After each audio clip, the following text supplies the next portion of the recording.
And again, everyone.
everyone. Hare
Krishna, Krishna,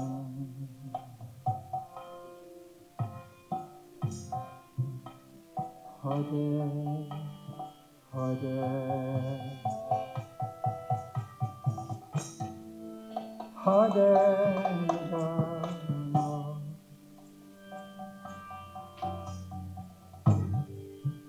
Hare Rama, Rama Rama,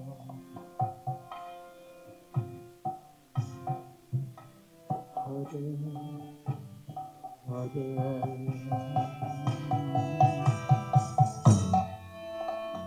Hare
and again, all together.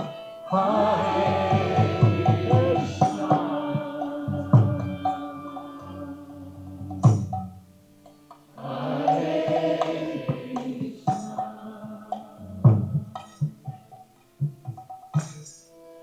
Krishna,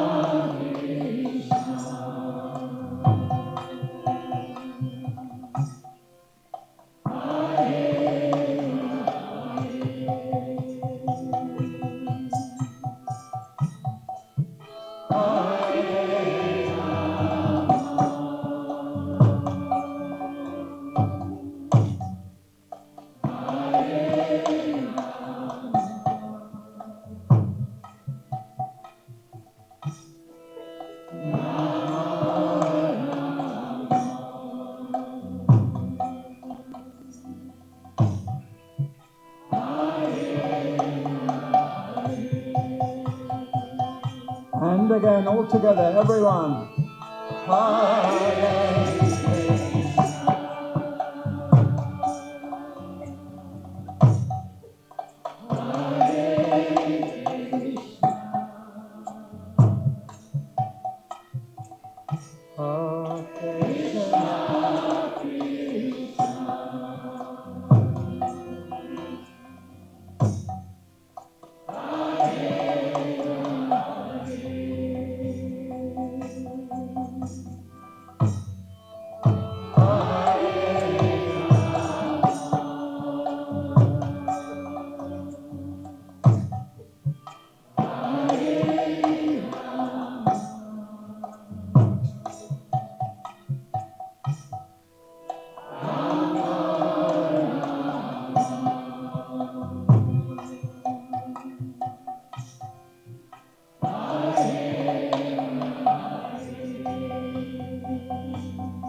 Krishna,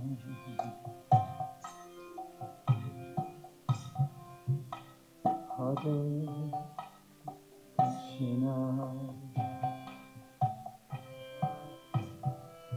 Krishna, Krishna,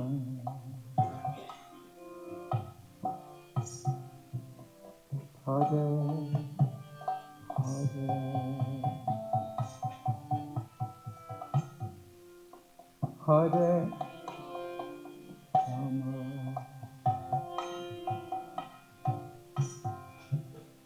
Hare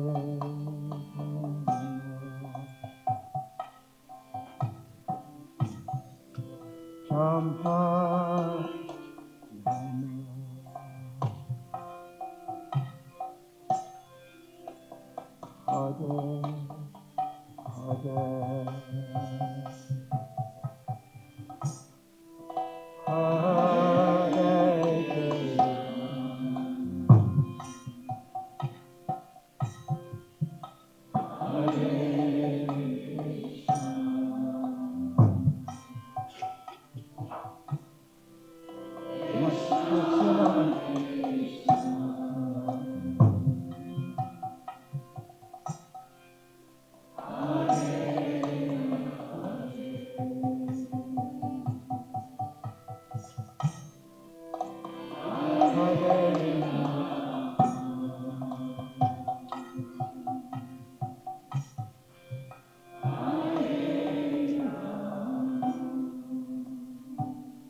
Hare Hare,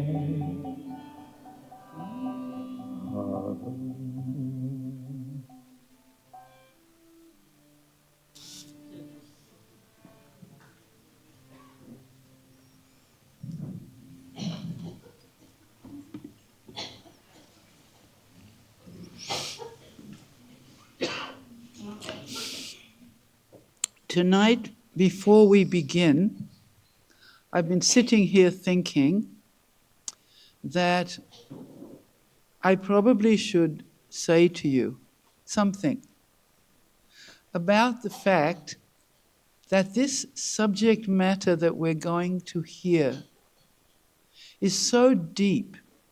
It's the most profound, transcendental, ultimate level of realization. And I have only been able to summarize it into a few words. And so I firmly encourage you all to please read and reread this Brihad Bhagavatamrita if you find that your realization of this transcendental experience is incomplete, because it's something so special that it will require our deepest attention. So, thank you. Nama Om Vishnu Padaya Krishna Prestaya Bhutale Srimate Bhaktivedanta Swami Iti Namani Namaste Saraswati Deve Gauravani Pracharine Nivesesha Sunyavadi Vaskatya Desitarine Jai Shri Krishna Chaitanya Prabhu Nityananda Shri Advaita Gadadhar Shri Vasadi Gaura Bhakta Vrinda. Hare Krishna, Hare Krishna, Krishna Krishna, Hare Hare, Hare Rama, Hare Rama, Rama Rama, Hare Hare.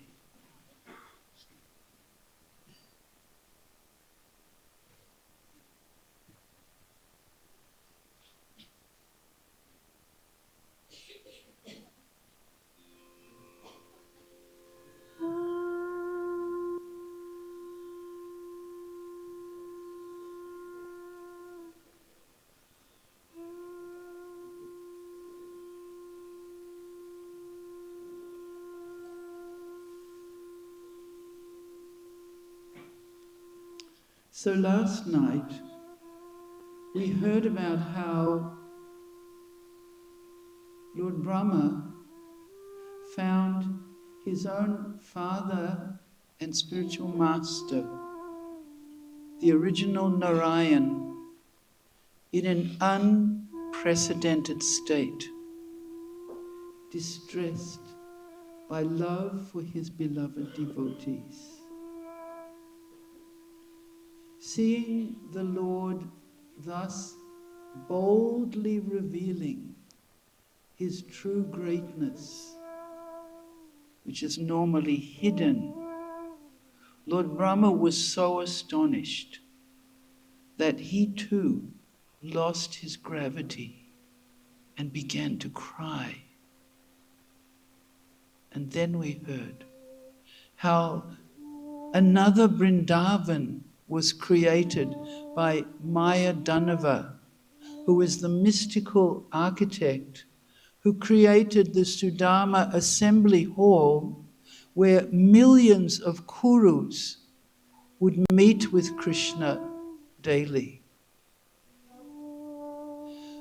Brahma instructed Garuda to bring both Krishna and Balaram to this replica mysterious Nava-Vrindavan.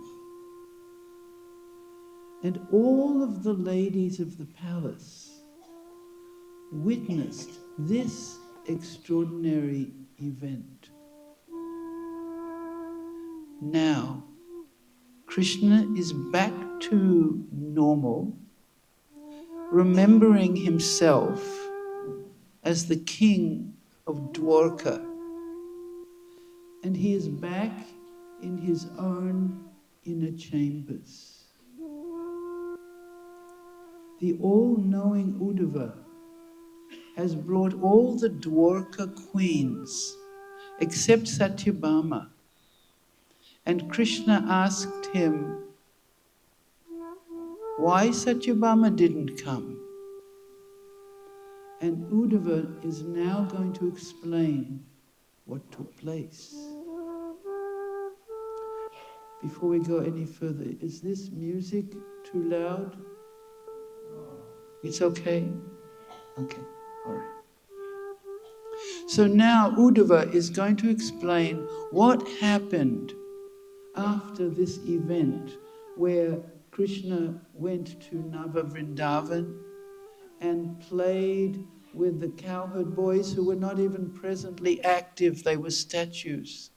And he displayed the love he had for his mother, for Rohini, for his father, for Radha and Chandravali.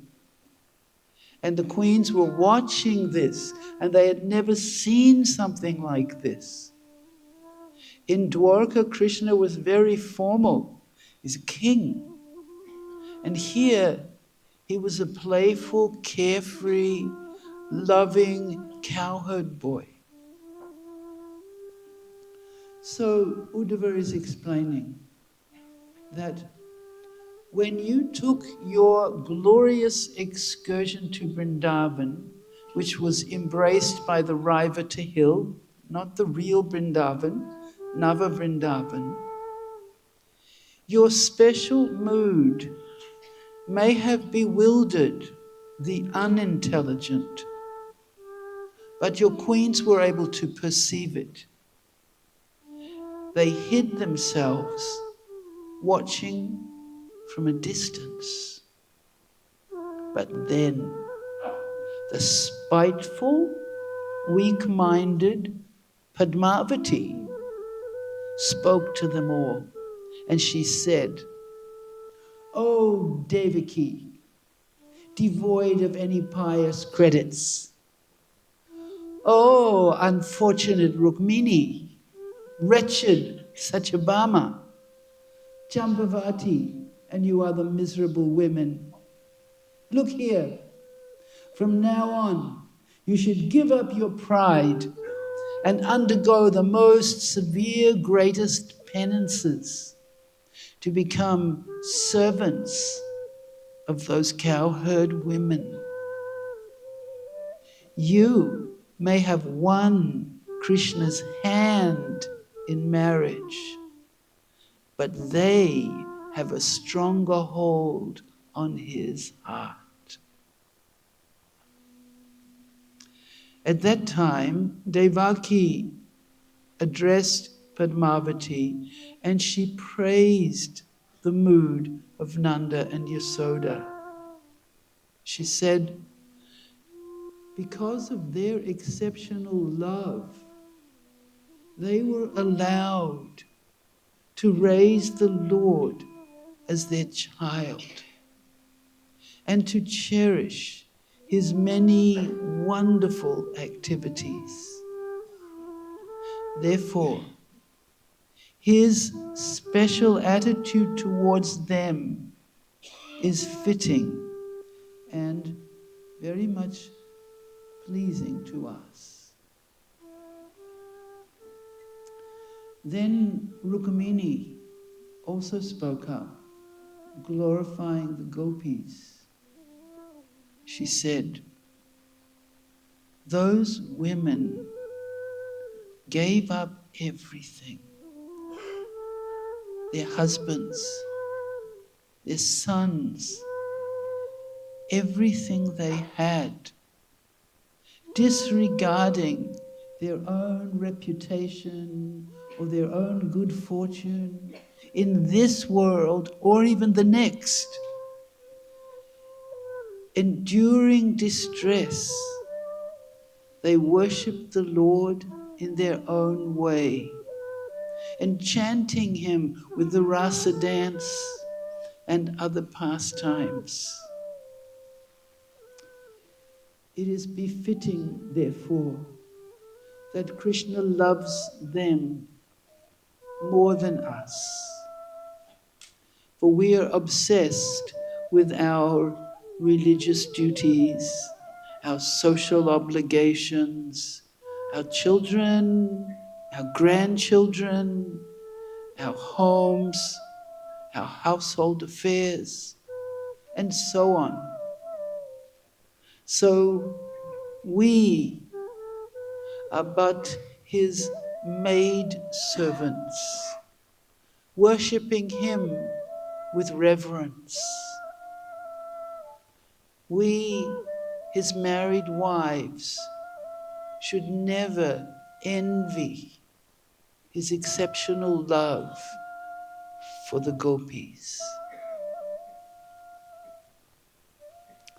The other queens all agreed, except for Satyabhama, who is most expert in the art of amorous love and is always ready to skillfully serve her husband in the mood of jealous pride. She alone was unable to tolerate these words, and she entered into her chamber of anger. Now Uddhava is telling this to Krishna. Hearing this, Krishna ordered, "Bring her here immediately." When Satyabhama arrived, she hid behind a pillar.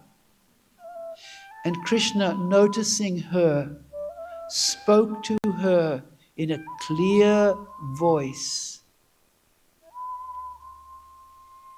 "O foolish woman, are you angry at my intense love for the people of Braj? Do you not know that I am ruled by their desires? If they thought it was good that I renounce everything, I promise you, in one moment, I would do just that. I am utterly indebted to them. I can never repay them. But even if, for their pleasure, I were to return and live with them,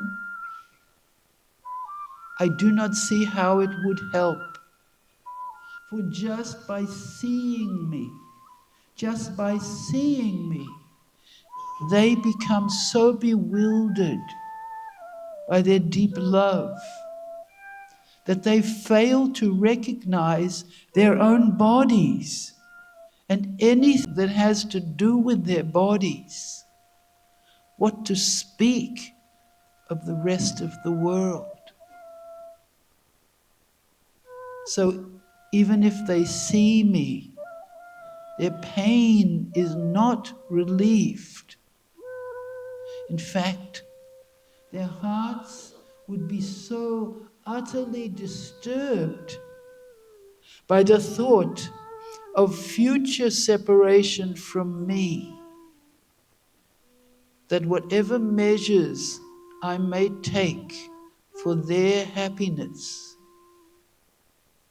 would only double their grief.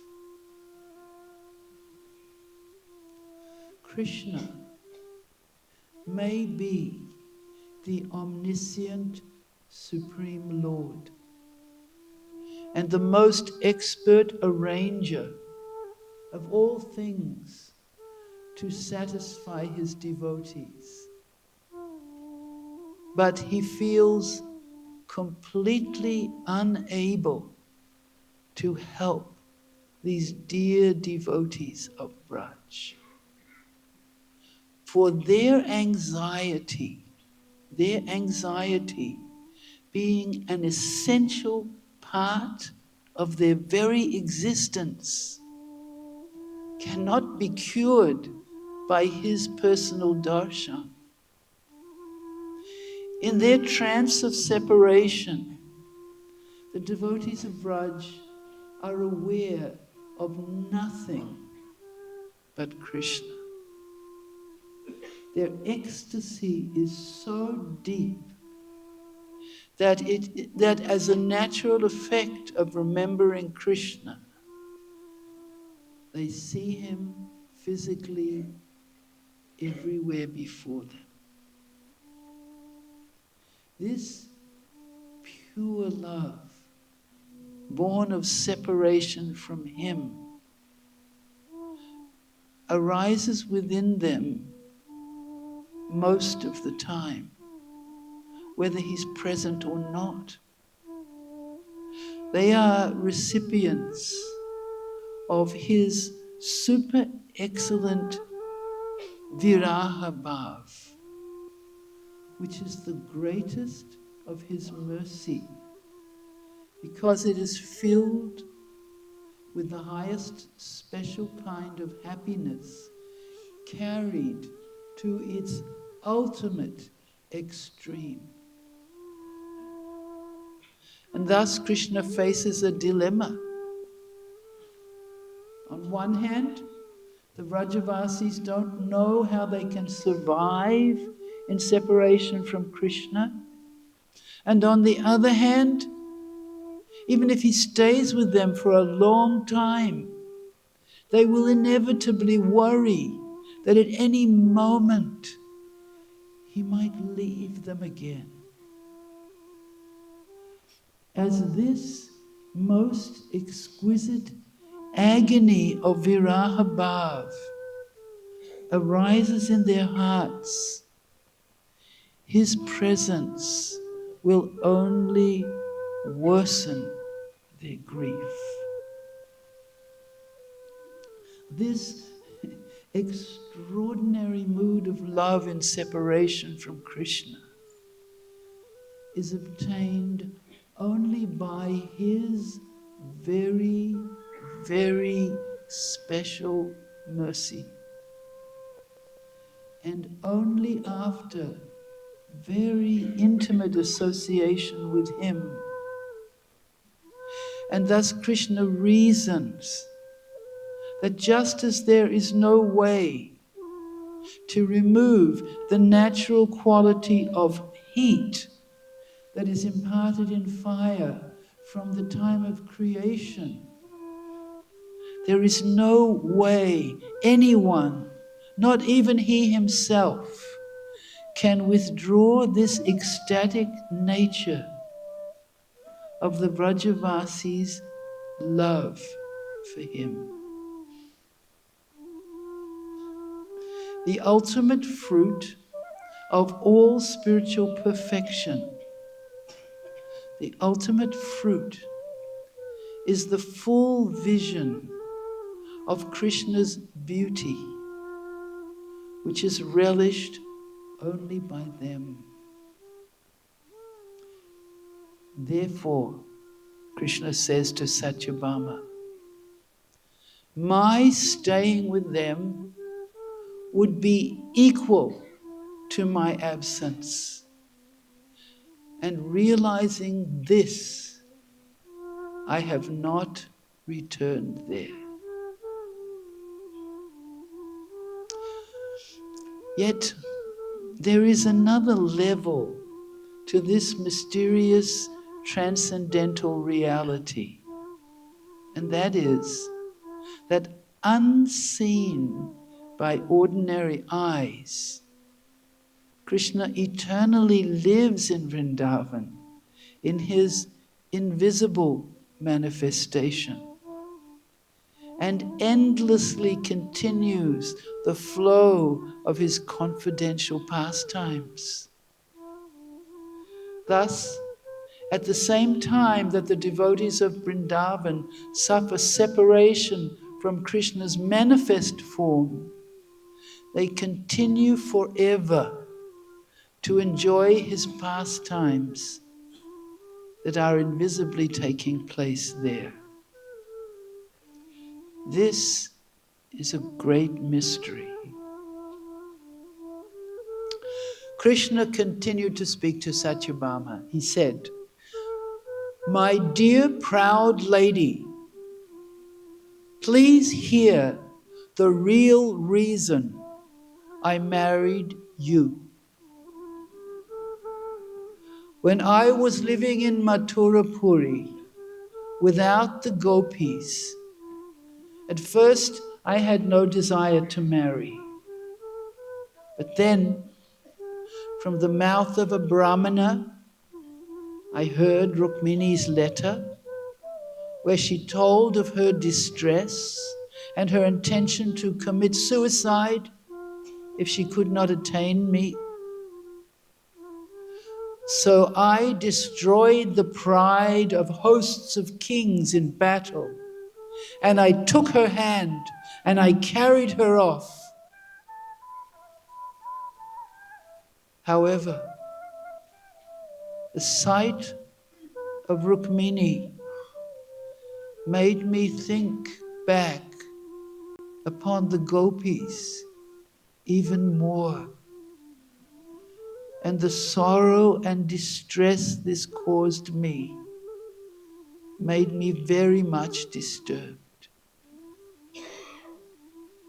In Braj, there were 16,100 gopis who, with vows, worshipped Katyayani to obtain me as their husband.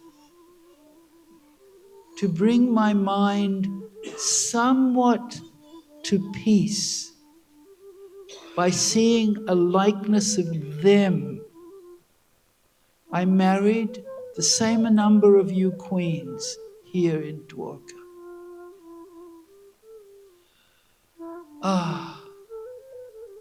All that I relished in Braj gave me the highest pleasure. And though the glories of those times has now abandoned me, it still resides in that most worthy place.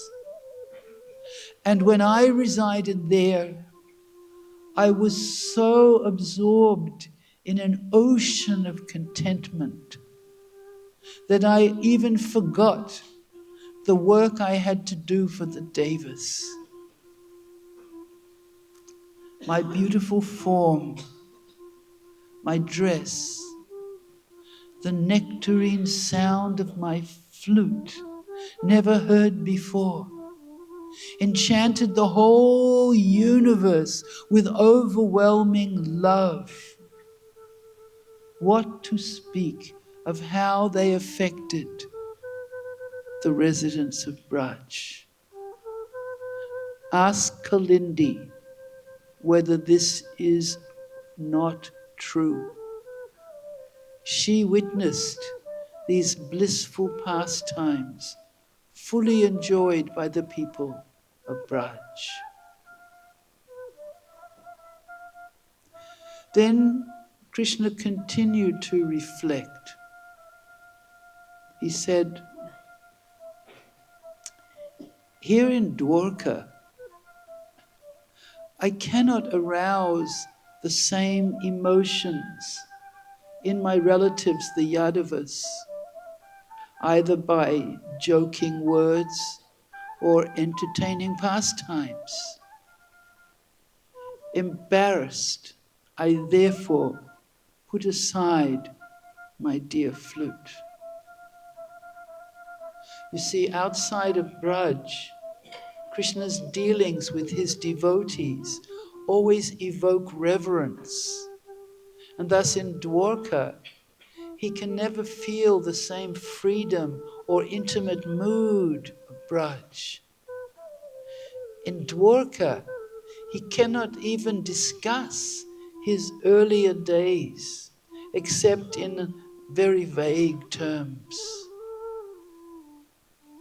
Krishna continued, he said, but there is one person almost as dear to me as the devotees of Braj, who will be able to describe these topics.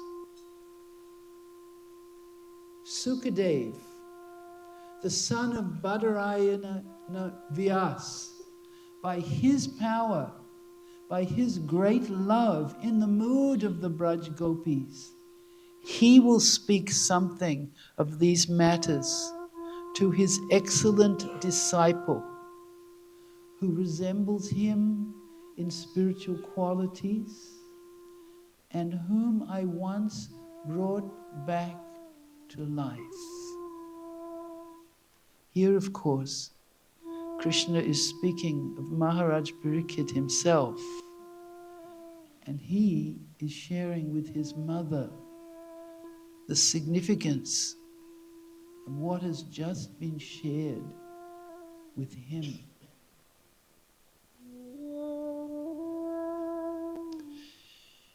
As Krishna continued to ardently praise the splendor of the good fortune of Braj, that expert counselor, Uddhava, grew a little anxious, lest that special Braj ecstasy may once again draw the Lord into a trance. And thus, with a gesture, he prompted the ladies to do something.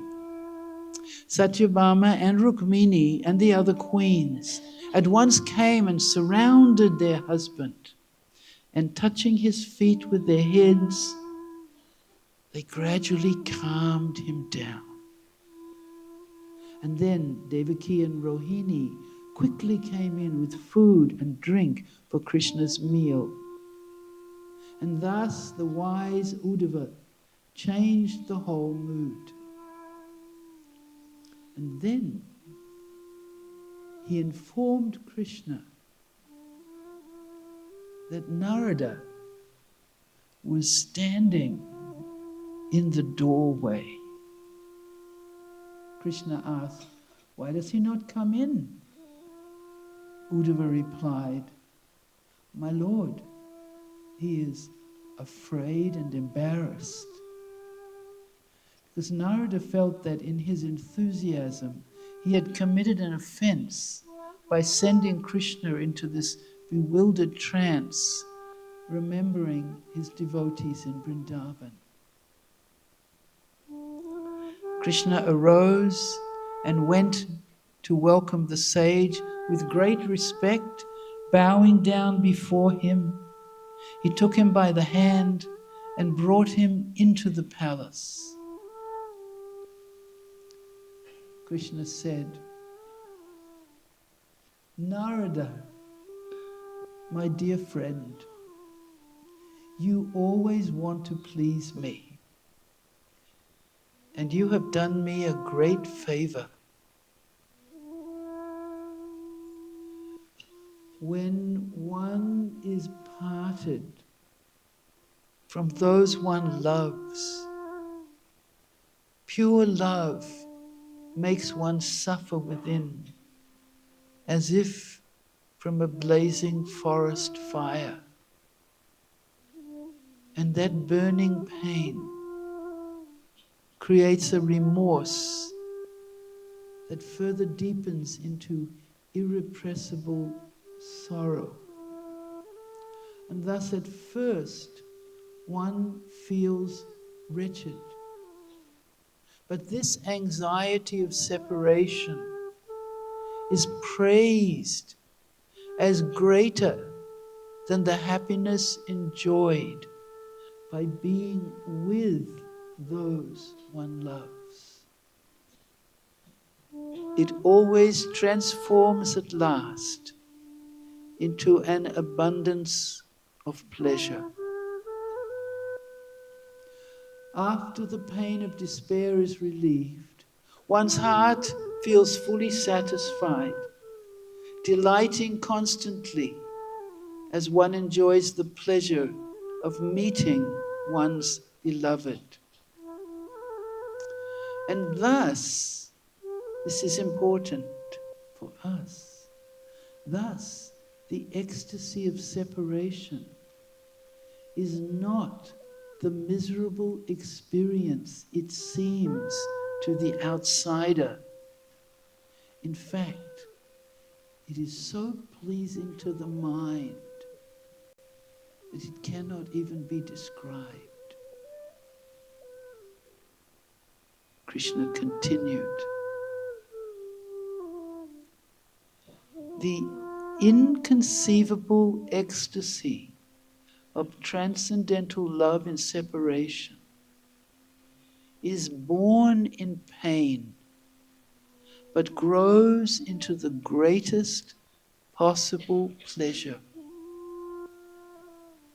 Those who have not yet realized their natural attraction towards me cannot understand this ecstasy of separation. For them, faithful hearing and service is required. Now, those of us who have not yet realized our natural attraction to Krishna may still have some doubts about this painful love in separation, or the idea that pleasure is born from pain. After all, doesn't excessive misery result in madness or even death? How can unlimited joy arise from misery? Of course, we know that the laws of nature dictate that pleasure generally follows pain, and then pain follows pleasure. So, yes, but that doesn't mean that pain literally becomes pleasure and vice versa. It means that the circumstances in this world, they're always changing. So neither pleasure nor pain continue without being replaced by the other. And therefore, to say that extreme suffering matures into the highest ecstasy, it sounds unreasonable. in answer to our attempt to understand this viraha bhav through logic, the personal experience of those pure devotees who have reached this platform must be offered as definite evidence, as they do indeed enjoy deep ecstasy in separation. But another doubt arises.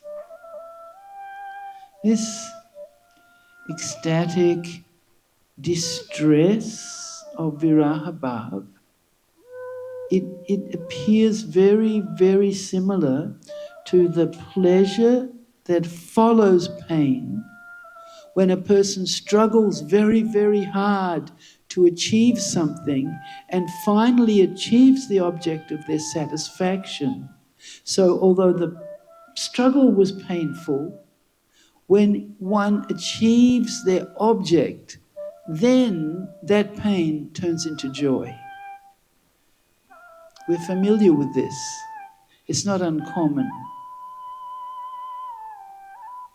However, in reality, the ecstasy of separation comes not from the eventual meeting and enjoying with one's beloved. It comes from the actual pain of separation itself. It is such complete satisfaction that one never feels insufficiency. In fact, one may want to experience that separation again and again and again, and may indeed feel actually distressed if one cannot feel that pain of separation.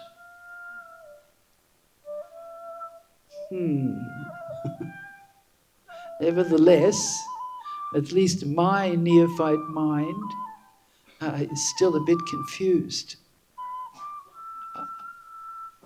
I may think, okay, according to the axiom that pleasure leads to pain and pain leads to pleasure, abundant joy as felt by elevated devotees, abundant joy, it must later give way to extreme disappointment when the circumstances change, as they always do. So the more one is elated now, the more one will suffer from depression later. No. Here Krishna concludes that the apparent pain of viraha bhav is in fact the greatest pleasure, because the hearts of those absorbed in viraha bhav are unavoidably compelled to seek more of it. In fact, they cannot tolerate losing this ecstasy. Judging from the strength of their urge to continue suffering, it must be concluded that this suffering is the ultimate happiness. The ultimate happiness. The pain is a false appearance, disguising the reality of indescribable joy. And the gopis, like none other, never, ever lose touch with this kind of ecstasy. They do not worry about the pain of forgetting Krishna, because forgetting Krishna is something they cannot ever do, even if they wanted to. And therefore, their happiness, the happiness that they enjoy, is actually greater than that of anyone else. They are the superior servants of God. They are the ones that Narada was searching for. So Krishna told Narada, please understand, when somehow one is made mindful of those one loves, one is given back one's life, forgetting those more dear than one's own breath is more painful than dying. And when reminded of them in a special way, one feels deeply happy. So today, you have favored me greatly. Therefore, I am delighted with you. Now, please, choose whatever benediction you would like. Now, Narada has something in his mind. He was particularly curious, as we know, about how all the devotees he had met, even though they varied greatly in their material status, all the devotees had perfected their lives.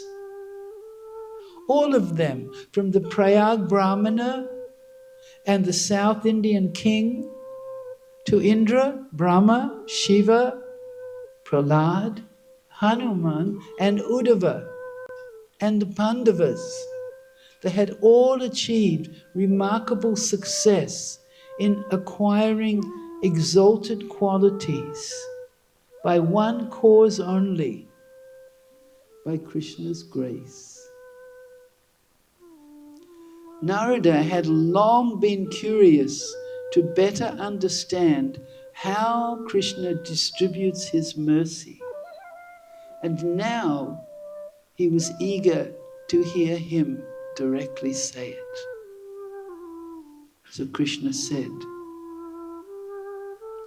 each devotee that you saw and heard about in your wanderings here and there, from Prayag Tirtha to Dwarka, is perfect in all respects. Each of them can deliver the entire world, and each of them has truly received my mercy. There exists between them only degrees of perfection.